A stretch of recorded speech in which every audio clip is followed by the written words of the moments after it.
Merci de nous suivre. Bienvenue dans ce journal online de Radio 7 dont voici les titres. Situation sécuritaire de Goma, le sénateur Joseph Kabila s'aligne du même côté que le chef de l'État Félix Tshisekedi, tout en soutenant la paix comme moyen d'arriver au développement. Les détails dans un instant. Bienvenue à tous. Le Premier ministre Jean-Michel Sama Lukonde met en place une commission interministérielle chargée de rédiger une feuille de route du processus de recensement et d'identification de la population. Nana Kankou pour ce reportage. Dans les buts de doter chaque Congolais d'une carte d'identité et d'organiser les élections crédibles en 2023, le Premier ministre Jean-Michel Sama Lukonde Kyenge a tenu ce lundi 5 juillet en son cabinet de travail une réunion interministérielle avec 4 membres du gouvernement, Aselo Okito Daniel, vice-premier ministre, ministre de l'Intérieur, décentralisation et affaires coutumières, Mwando Simba Christian, ministre d'État, ministre du Plan, Kazadi Kadimanzou Nicolas, ministre des Finances, et Kolongele Eberond, ministre du Numérique. Des responsables de services spécialisés dans les domaines du recensement et de l'identification de la population ont été également conviés à ces séances de travail, notamment Richard Ilunga, directeur général de l'Office national de l'identification de la population, et Roger Chungu Rukina, directeur général de l'Institut national des statistiques.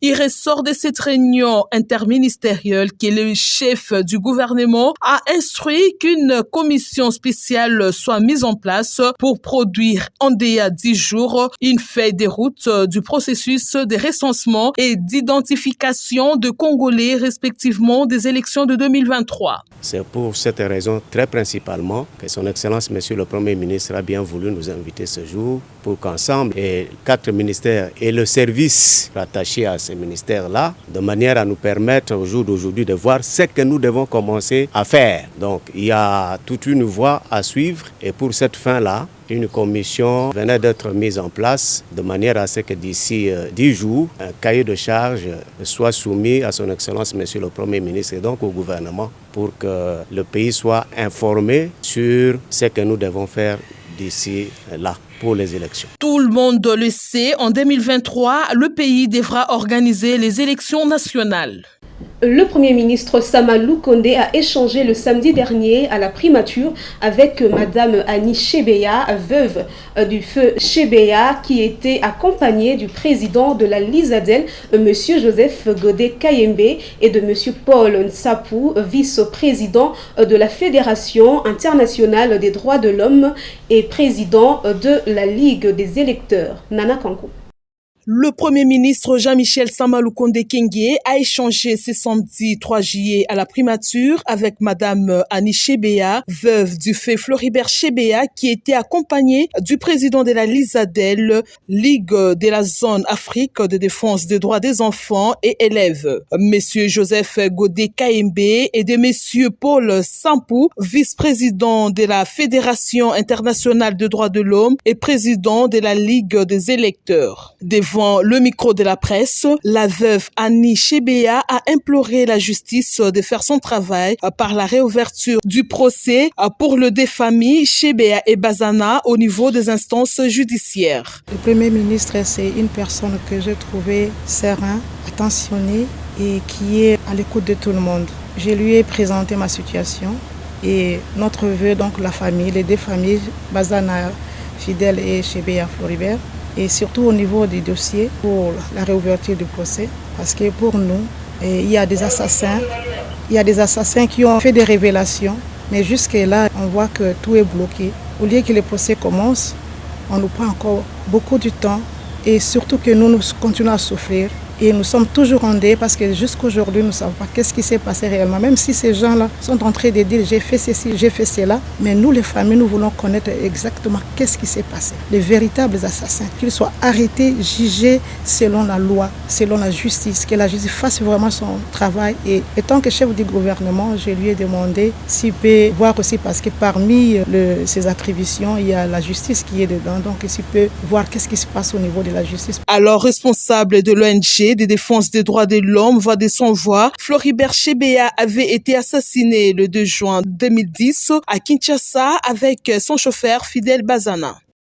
Face à la situation sécuritaire qui donne du fil à retordre dans les deux provinces maintenues sous l'administration militaire par le décret d'état de siège du président Félix Tshisekedi, Wassingia Caleb, vice-président en charge de l'idéologie, mobilisation et propagande de la ville de Goma pour le compte du Parti pour la reconstruction et démocratie PPRD, parti cher au sénateur Joseph Kabila, Kabongé s'aligne du même côté que le chef de l'État Félix Tshisekedi, tout en soutenant la paix comme seul moyen d'arriver au développement. Suivez.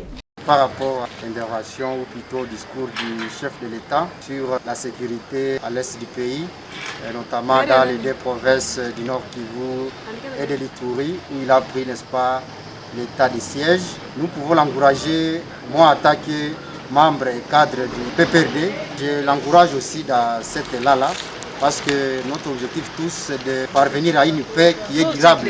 Je me dis que c'est une question qui est sensible pour une nation, la sécurité d'un pays, et ça ne peut pas finir dans 2 jours, donc il faut un temps et aussi une détermination, comme il a toujours dit dans ses paroles, la détermination, et personne ne l'a interdit de faire ça, ou plutôt mettre des bateaux dans les roues, non.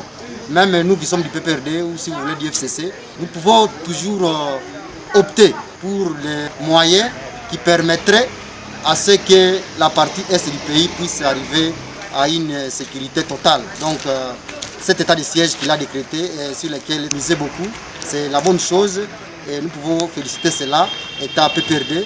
Personne ne dit qu'il va le mettre dans les bateaux dans les roues, ça non. Donc nous soutenons cela.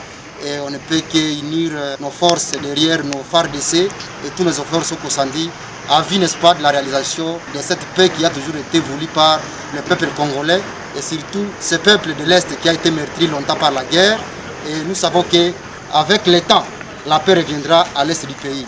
Les choses tournent très vite. En Ituri, des éléments de l'armée congolaise sont condamnés pour perte de 5 armes et des munitions. Une leçon pour ceux qui négligent le travail. Un signal fort pour tout élément qui veut saboter l'état de siège. Suivez.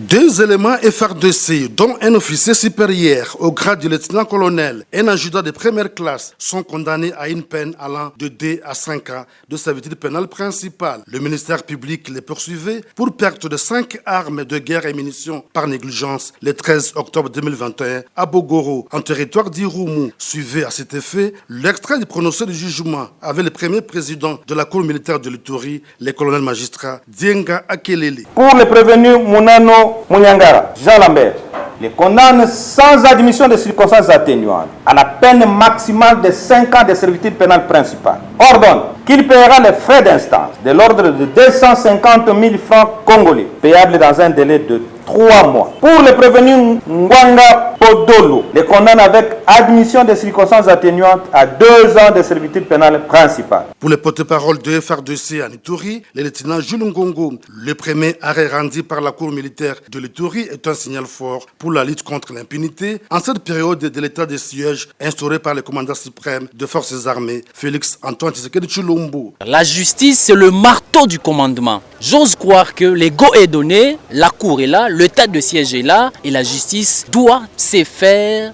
à tous les niveaux. Signalé qu'au cours de la même audience, la cour militaire a examiné le dossier d'un lieutenant-colonel, d'un capitaine et d'un sergent-major poursuivis pour violation de consignes et l'incitation du militaire à commettre les actes contraires à la loi et la discipline lors de l'attaque de Boga le 30 mai dernier par les ennemis de la paix.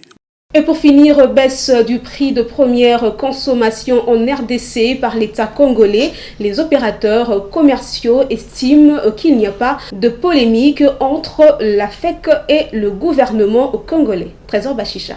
fixation du prix des premières consommations ne pouvait être objet entre coopérants et coopérés. La République démocratique du Congo, sa fait sociale économique, Doudou Ayembe, rencontré comme opérateur de l'économie, a pensé qu'il faudra peut-être que le pays, avec les opérateurs économiques, puisse parler au lieu de politiser la fixation des prix. On ne peut pas parler des bras de fer, à mon avis. Je pense plus que c'est un buzz du ministre de l'économie. Quand on veut faire du populisme, on ne fait plus de la politique, parce que la politique implique d'avoir des dossiers préparés et avec des mesures et des décisions qu'on va annoncer, on démontre le pourquoi. Ça, c'est très important parce que ce que vous appelez bras de fer, c'est la fixation des prix que le ministre unilatéralement il a décidé. J'ai entendu aux informations la fixation sur le prix d'un carton de poulet. Donc, qui devait se vendre à $10 ou à moins de $10. Sur quelle base? Sans consulter les opérateurs économiques. Paraphrasé par la population, certaines personnes pensent qu'il faudra que ces produits importés ne peuvent être que consommés pour la valeur d'une population, mais aussi parler d'une consommation à l'amiable et fixer les prix entre les opérateurs économiques et les pouvoirs en place. Bon, on a mais ils ont réalisation. Total que réellement biloko kiti. Puis c'est toujours tala. Ce qui ba lobby, ba société ba importateur wana. Toko tanga bangote, nantina kotanga bangote, mais ba koluka espace. Ce qui ba lobby que nene bazo lobaki soso ekokoma boye. Bango il faut ba matava, ba ko matava pour ba ya ko sala ndenge ya ke ba se retrouver toujours na ba prix na bango normal. Ba prix ba lingaka. Puis ça wa l'état na imposaka prix na ba société, mais ba société ne baza ko imposer puis c'est bazali bango moko ba bengi ya biloko ba importateur ceux qui montent importer loko na ye kota la douane kota la transport kota la nyos alors pour akitisa aolingate vraiment là la chose c'est vraiment idéologie.